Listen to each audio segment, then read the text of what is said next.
आज हम लोग डिस्कस करने जा रहे हैं बूलियन अलजेब्रा।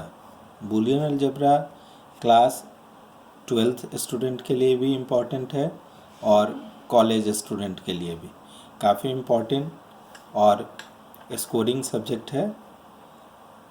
बूलियन अलजेब्रा में हम सबसे पहले गेट्स पढ़ेंगे और इस गेट्स में हम एंड गेट से स्टार्ट करते हैं। एंड गेट डॉट साइन से रिप्रेजेंट होता है और एंड गेट को बनाने के लिए कम से कम दो इनपुट होने चाहिए, ए बी, जैसे ए बी, और यह इस तरह से यह एंड गेट बनता है बिल्कुल डी की तरह।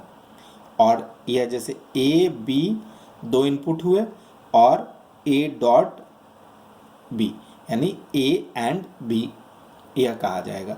कम से कम एंड गेट के लिए दो इनपुट कंपलसरी है, मिनिमम दो इनपुट होंगे ही होंगे। आप दो से ज़्यादा भी इनपुट ले सकते हैं, जैसे ए बी सी डी, लेकिन रिजल्ट एक ही आएगा। यानी चार इनपुट हुए बट रिजल्ट एक है। इसी तरह से तीन इनपुट भी ले सकते हैं, ए बी सी, लेकिन रिजल्ट एक ही आएगा। यानी एंड गेट के लिए कम से कम दो इनपुट होने चाहिए और एंड गेट डॉट साइन से रिप्रेजेंट होता है।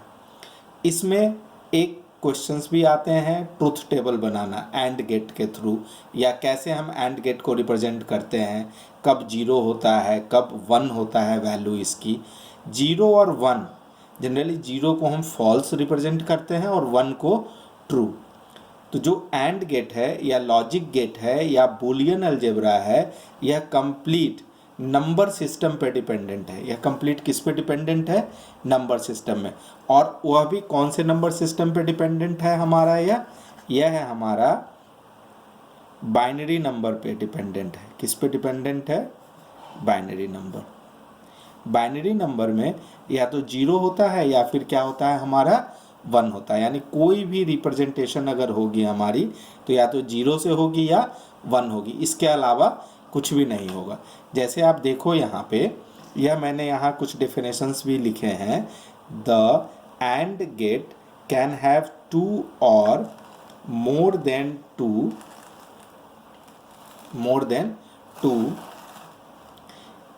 input signals and produce an output signals. That means कैसे हम वन और जीरो को रिप्रेजेंट करेंगे?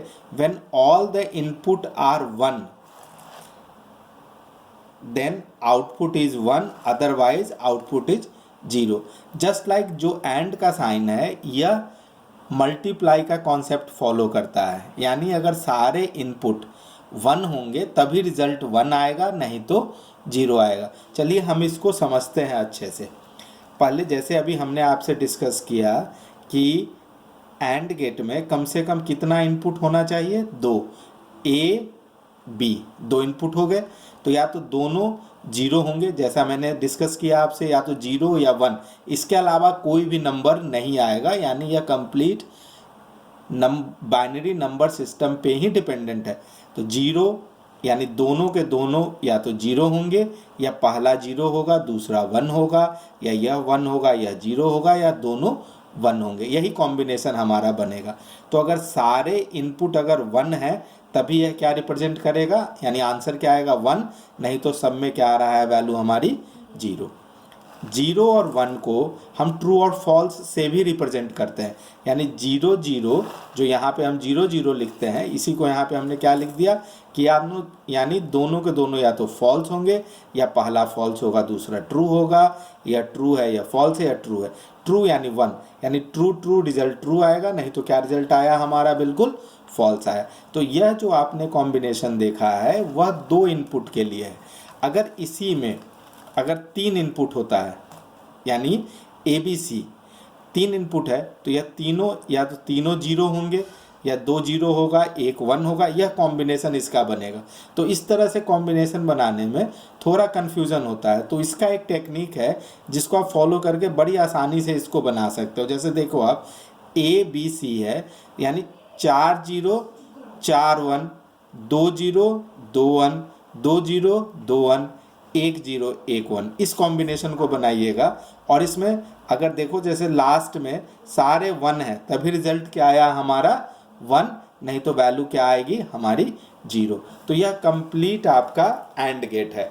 एंड गेट में बिल्कुल डॉट साइन से रिप्रेजेंट होता है और इस तरह का यह साइन बनता है। अगर 2 इनपुट है ऐसे बनेगा, 4 इनपुट है ऐसे बनेगा, 3 इनपुट है ऐसे बनेगा, और इस बेस पे ट्रूथ टेबल आता है जो हम आगे डिस्कस करेंगे। तो यह हो गया हमारा एंड गेट।